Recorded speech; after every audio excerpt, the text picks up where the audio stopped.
Okay, welcome to the Monday, April 20th Pacific time meeting of the Azure Subproject of SIG Cloud Provider. It's Tuesday where Pengfei and Sid are. This is a meeting in the Kubernetes community, and thus will abide by the Kubernetes Code of Conduct. So be good to each other. This meeting is being recorded and will be posted to YouTube. I have dropped a link to the agenda document into the chat. I have a few agenda items that I'd like to cover, and either of you should feel free to add your own items, and we'll go from there. If you wouldn't mind just adding your names to the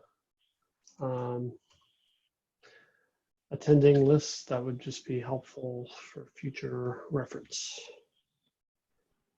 So I'll just jump into the first item here, which is that I shared on the email list and in Slack last week the proposal to switch this meeting back to using this time slot bi-weekly. We had been alternating between this time slot and the time slot that was early in the morning in Pacific time, which meant the middle of the night in Eastern Asia and Australia, and in the afternoon in Europe, hoping that we might attract some contribution from folks in Europe. That did not pan out. We got no additional participation there, and so the proposal was to switch back to this time slot. Got +1s from Stephen Augustus and Rita Zhang, and since you two are here, I guess you're voting with your feet, but I'd like to hear if this is a good time for you guys or if we should adopt a different time. If this is a good time, then I'm prepared to make the PR and update the community pages to this time. What do you guys think?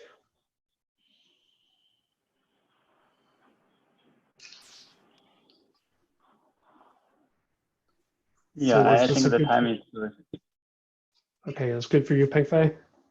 Yeah. And Sid? Yeah, that's fine for me, despite the fact Okay. that I can't read that much.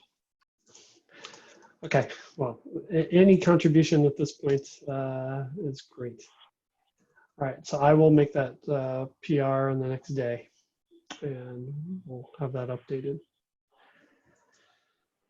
Okay, I put the next item on the agenda, which is about when we move to using the out-of-tree cloud provider. What is our plan? What is the intent for supporting which versions of Kubernetes the cloud provider will work with, and which versions of, say, the Azure APIs it will work with? Do we have or do we need to have some version SKU policy and have that automated through testing? Pengfei, I'm guessing you've done some thinking about that. Yeah, I think because the cloud provider API or its interface is not stabilized, so it's not like the CSI or CNI. The interface doesn't have a version there. So I think we may still match each our version with Kubernetes version, because we just vendor the interface as a library. So for each Kubernetes version, we probably need to cut one version from out-of-tree cloud provider. So in that way, it's actually one match. I see. Yeah. So one of the intents, I thought, of moving out of tree was to enable us to for example, make a release of the cloud provider even when the Kubernetes may not be making a release. So say we wanted to Right. make a patch. Right. How for the version, we still could cut our patch versions very faster than Kubernetes. So we could cut a patch version based on our own patches and other tree cloud provider. But it will still only support a single version of Kubernetes, essentially. Is that what you're saying? We could actually patch the old versions, right? Right. So multi versions could be supported. But we'd have a separate patch release of the cloud provider for each patch release of Kubernetes that it supports. So that would be remain a one-to-one match. Right. Okay. So in the future, I'm not sure whether SIG cloud provider would like to make some version API. So then each cloud provider could match manage the version metrics more easily. So, but from today, it's very hard to do that because we just vendor that as a library, and there's no way to ensure the library contains no breaking changes. Understood. I guess I did not realize that that was an unversioned interface. So that helps me understand this better. Thank you. Does anybody else have any questions or thoughts?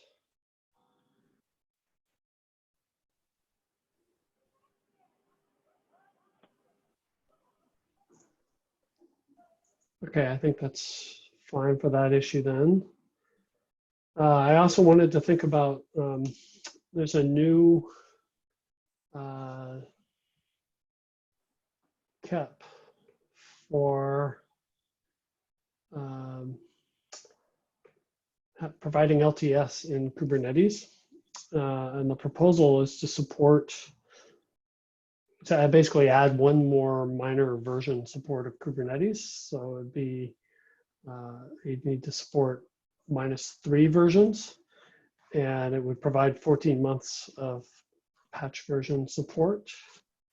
I can include the KEP PR in the notes if that's helpful to folks.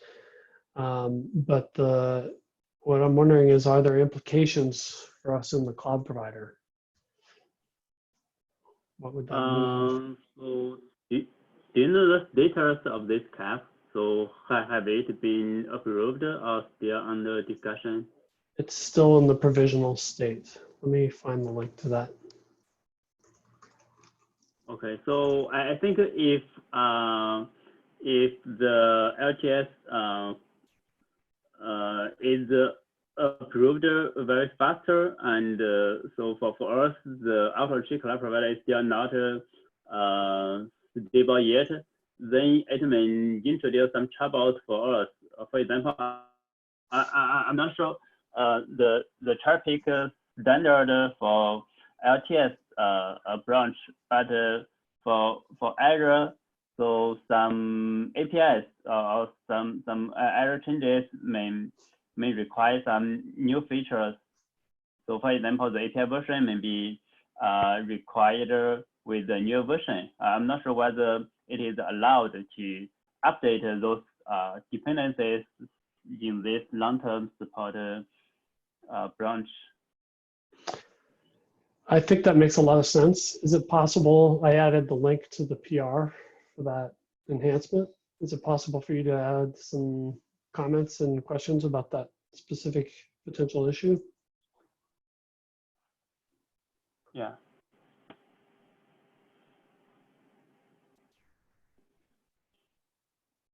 Welcome, Sajan.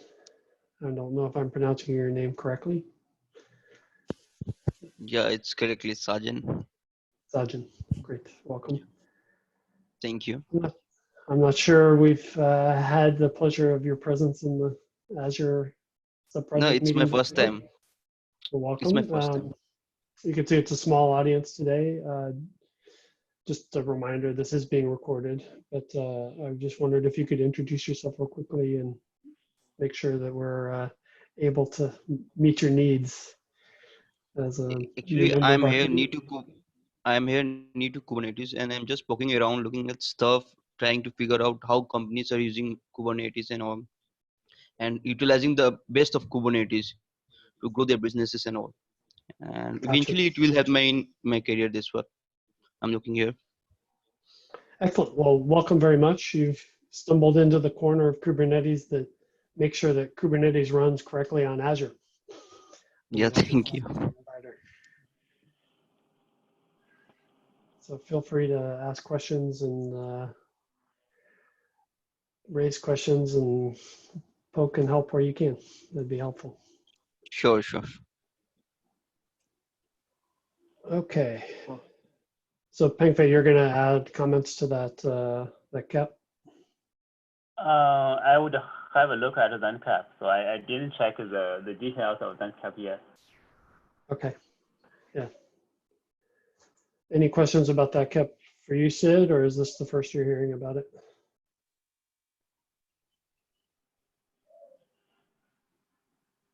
So from outside, if the cap is approved, so do we need some changes from outside, for example, from ACAS engine or classic JS? I think it's actually no difference from our current support policy, right? It is. It adds one more minor release right. and several more months to the supported period. Right. So from ACAS engine, for example, we should also support that with a few months more. That's right. So it actually simplifies life for us because with AKS Engine and AKS today, like for example, today in AKS Engine or this week, we're finally going to deprecate support for Kubernetes version 1.13. The challenge has been that for quite some time we've had 1.13 support in AKS Engine, yet we aren't able to provide our users with any patched versions of 1.13. So I guess what this means is that once this KEP is adopted, let's say it's adopted around the time frame of 1.19, it means that 1.18, 1.17, and 1.16 will still remain maintain patch release branches. Yeah. And it just means that the community will provide patches for those releases, whereas we've been on our own to do that for the older versions. Okay.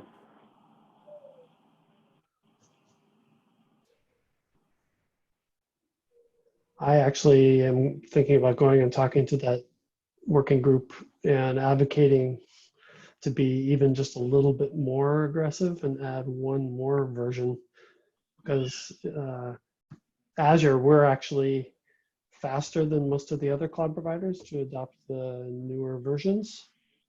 But we're still, for example, we still have customers today running in AKS in 1.14. Yeah. So it'd be helpful, at least to our users, if the if we contributed to the community that continued to patch that bridge.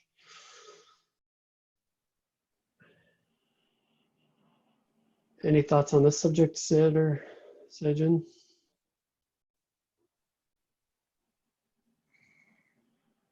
Okay, no problem. I'm quite new to this, so I have no idea what you guys are talking about, but eventually I get to know. Fair enough. So, Yeah, so I think could you share your screen? So share the docs. So sure, absolutely. So in the chat is is the link to our meeting notes. And I will share my screen.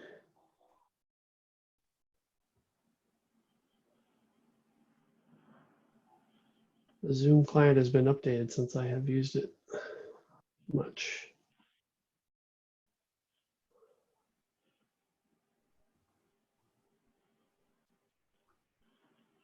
Yeah, that's great.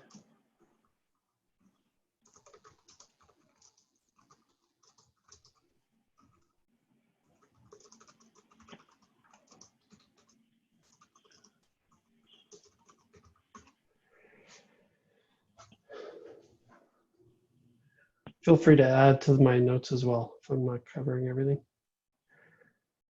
Okay. Okay, and then the last, are there any other things to Yeah. discuss about LTS at this point, or we can pick it up again next session as well if needed?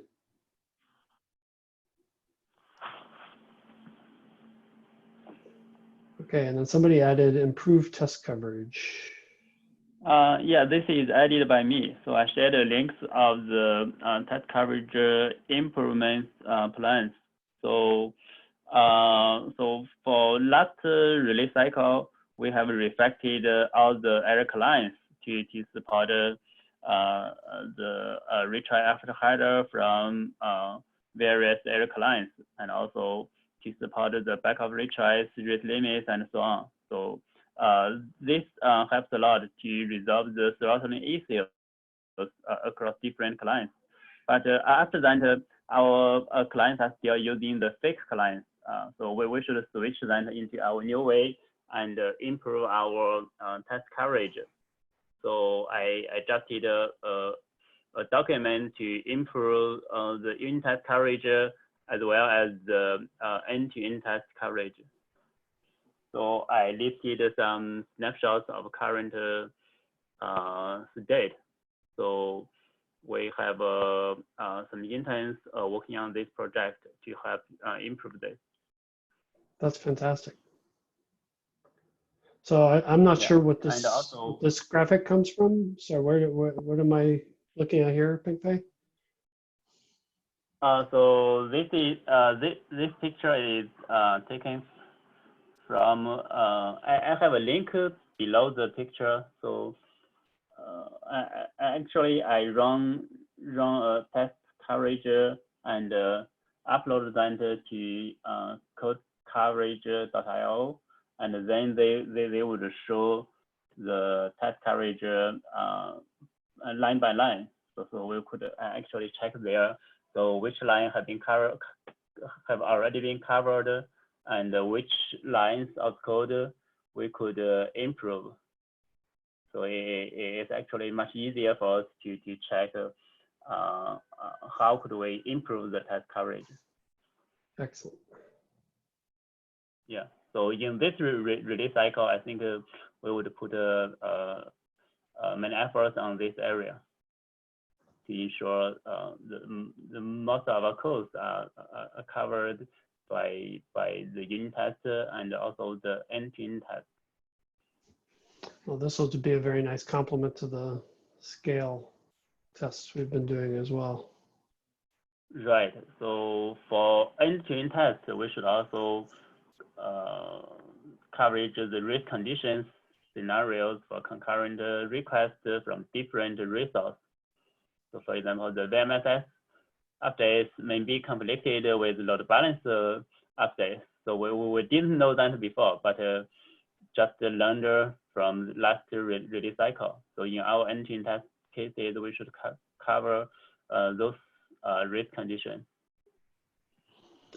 Okay, is our disk mount and unmount also included in any of these tests? So for risk conditions, I think we don't have any test coverage yet. Does it make sense we to should add add that? Okay. Yeah, we should add that. I also include some items for cluster autoscaler. So in cluster autoscaler, we should also replace our current fake clients with mocks. So in that way, we should improve the test coverage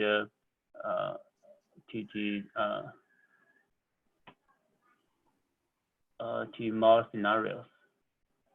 And also for some risk conditions, I think we should actually catch them by some mocks. So with different Go routines, race with each other, and let our unit test to check whether our codes are working properly. Okay, so the idea is to have tests that are competing under load, so Right. that they're more likely to find the race conditions. Yeah. So because Okay. the race conditions is actually very hard to catch in end-to-end tests.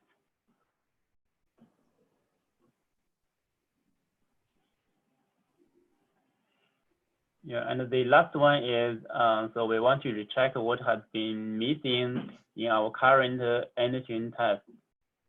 So we actually already have some tests enabled, including the conformance test, the slow test, the auto-scaling test, the scalability test, and so on. But there are actually some features that they are missing there. So we should check whether could we add more. For example, the GPU test we didn't cover that yet, and also for the supported MSI test, I think it's also not supported yet. Okay. So we should So add those missing tests. that makes a lot of sense. So you say that there are some interns working for Microsoft in China that are working on this work stream? Yeah, that's the one intern from China team Okay. working on this area. Is there a way for anyone else to contribute? Yes, of course, but I didn't find anyone available yet to contribute at this area. So, Okay. so everyone is busy with other things. Yeah, I just didn't know if there were issues in the backlog with any of these that would allow somebody to, like, you know, have somebody new coming to the community, if they could find a good first issue to help in this area, that might be a way to learn. Yeah. Are these being tracked in issues anywhere, or is it in this document is how you're tracking? We have two items in collaborative Azure issues. I'm sorry, your audio cut out there for me a minute. You said there are issues where?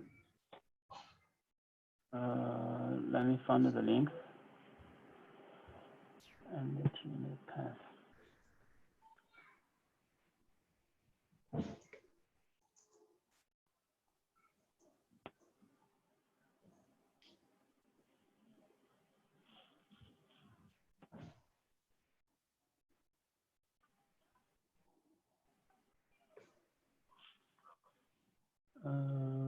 I mean, link in the docs.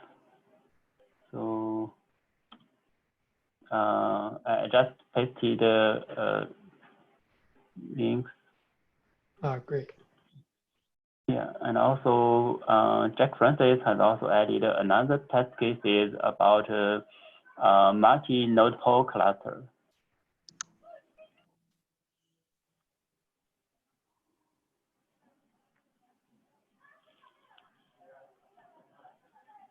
Great. So it's Chi who's working on it? Right. Great.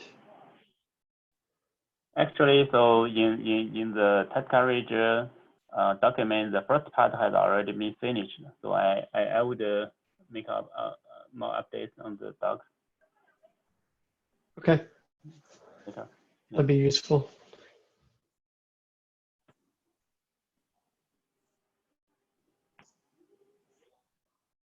Okay, we have 1 minute left.